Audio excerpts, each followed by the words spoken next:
up, guys? This is Ghillie Sniper 300. Doc 6mm. And we're going to see how many times we can mix up the names of the PF9 and the PM9 today. So, Doc, you carry that Kahr PM9? I do carry this Kahr PM9, and the reason I chose the PM9 from Kahr is a couple reasons. I wanted a single stack 9 that was pocket carryable, and overall height was a big limiting factor on pocket carry for me.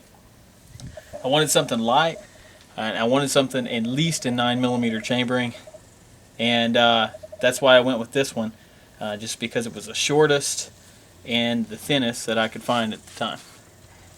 Also, one of the lighter ones, not as light as some other things. Like, what did you decide to carry in a single stack 9? Well, I grabbed this Kel-Tec PF9, and for a lot of the same reasons. It's this is the lightest, smallest, so to speak, 9mm on the market. It's not as short height-wise as a Glock 26, but it's flatter, and definitely flatter than a Glock 26, and it's lighter. I think it's weighing in at like 12.7 ounces or something like that, and it's definitely for comfort concealment. I'm not a big fan of having things gouge me in the side, so it does the trick for that, and it's really cheap.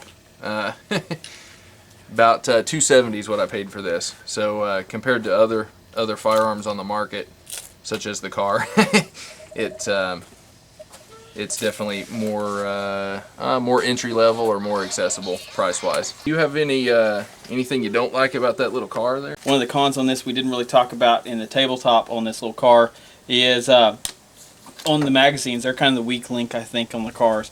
And if you carry it without a magazine carrier in your pocket, as you kind of move throughout the day, that top round will kind of work its way around, and kind of like that. And before long, you hear a pop in your pocket, and it starts unloading itself just by kind of jiggling around.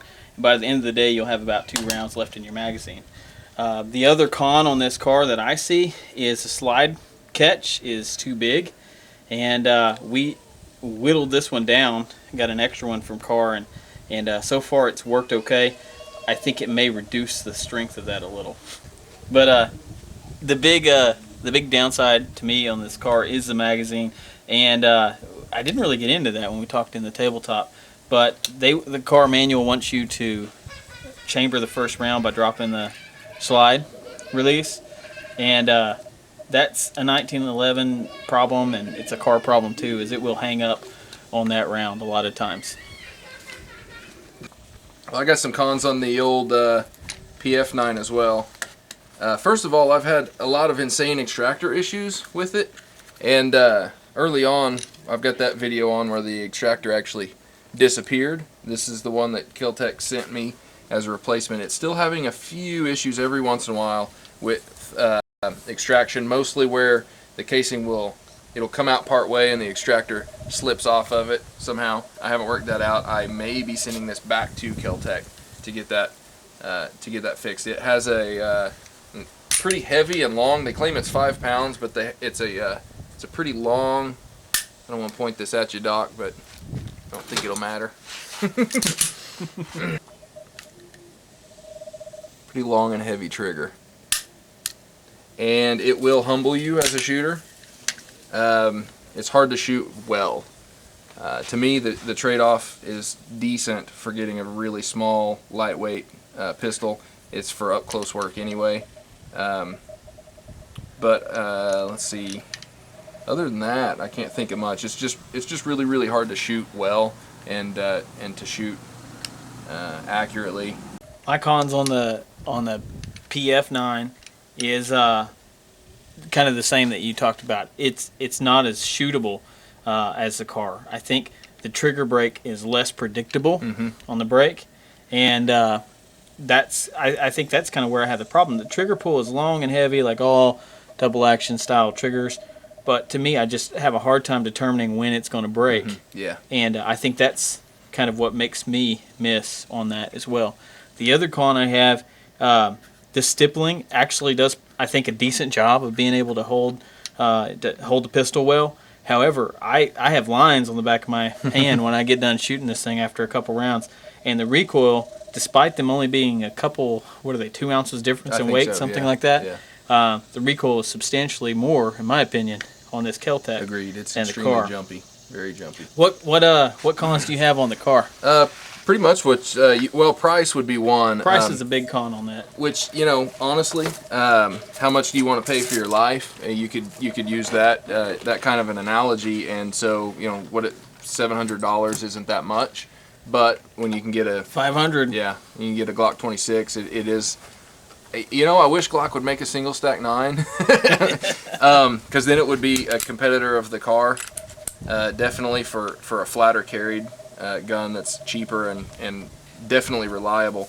Outside of the price, the only things I have against this gun are the knob sticking out on that side and the slide release on that side. Of course, I haven't carried it, so I don't really know about, you know, other issues with it, but it's definitely a small lightweight gun that is easier to shoot than the Kel-Tec by a long shot. I think so.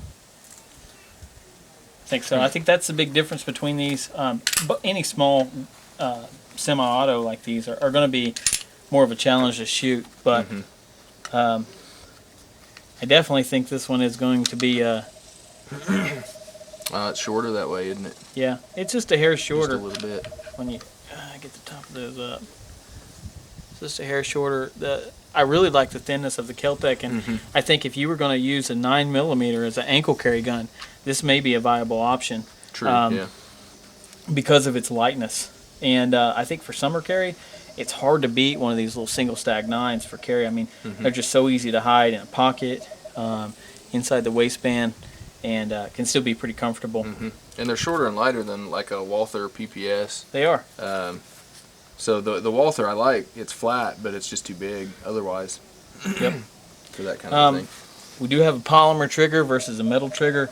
I think we did talk about in that car tabletop how that can kind of pinch your finger a little bit. Have you noticed that with the Kel-Tec? I haven't noticed it, but they have a similar shaped trigger guard. I could see that happening, but also the trigger is a little curved, more curved, I guess. I've never had that happen yet. Okay. Sights on these bad boys. What do you think about the sights? I like the Kel-Tec sights. I don't mind the car, but I don't know that I acquire them very well. Yeah. But I haven't shot the car a lot. Yeah, I'm plenty happy with the Kel-Tec sights. They are drift adjustable, and I understand you can shim the rear sight too to get a little elevation change. With the car, their front and rear are drift adjustable. And as far as I know, other than replacing the sights, you can't change the elevation. What else? I guess this does have that rail. I don't know how good that does you on a little pistol like that. But I don't know how much good it does either, but with these newer lights that are coming out, you can definitely find something that will fit on there if you want to carry a light. Yeah. Or something like a Laser Max or something like that. Yeah. This is a 7+1 gun versus a 6+1 on the flush fit mags. And that's an advantage. That one round is something, I think. Yeah. Well, that reminds me of one thing, a con that I do have on the Kel-Tec, and I don't have my trigger shoe or my my other floor plate, but I can get 2 fingers on here really easily, which I don't mind. I actually like that. If you put the shoe on, it goes right about to there, and it gets extremely uncomfortable. So I think the shoe on the bottom of the mag, the extra length shoe or whatever you want to call that floor plate, is pointless. I have seen that's not an extension though, is it? It's not an extension necessarily. It's just a 7-round car mag with that plate on it. With that on it. I have heard that you could take a car extension and modify it to fit the Kel-Tec mags. I haven't tried it though. Yeah. And with that mag and flush fit, same thing. I get about 2 fingers. Really, it's a little less than 2, but it's still plenty adequate to shoot well. I've never noticed any discomfort or problems when No. I've shot that gun either. With the Kel-Tec, it does have a little bit of a hook here, and I kind of actually like that because I feel like it does provide some pretty good purchase. With my hands, I'm able to get a solid 2 on it, which is a little bit different than the Kahr, and I'm plenty happy with that grip. Yeah, that mag feed's a little rough on the Kel-Tec. But, Yeah, a little bit. I think that might be break-in stuff. I mean, I've put a decent number of rounds in it, but if you put 7 in here, you really have to mash that up against the up in there, and every once in a while it gets a little sticky right there. It's getting to where you can slap it in pretty good now, though. So I do think that's just break-in. What I've noticed in general about the Kel-Tecs is it seems like it needs to be kind of worn in a way, and to break in. And Kahr, I think they recommend a break in of like 200 rounds or something like that. Yeah. Other than I think the slide not locking back on the last shot, I've failed to have a malfunction with this Kahr in any load that's been shot in it. So I'm really happy with the reliability on the Kahr, and that's shooting hot loads and pretty mild reloads. Yeah.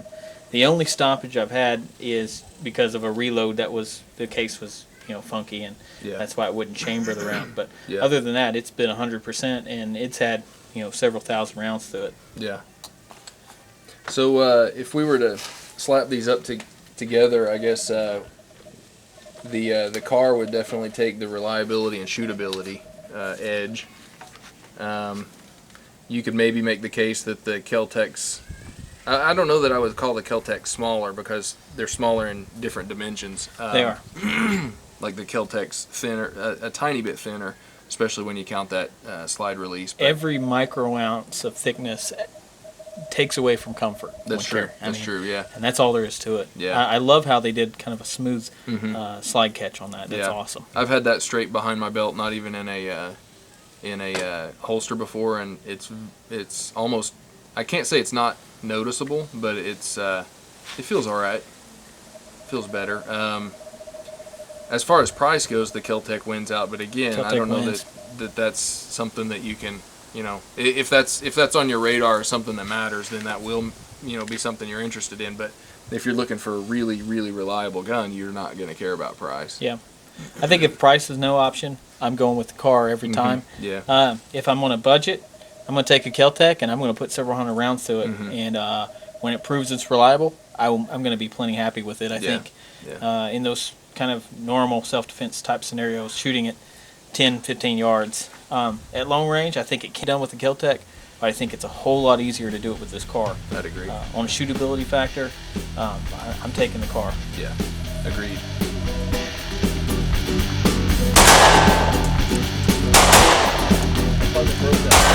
There you go. Yeah.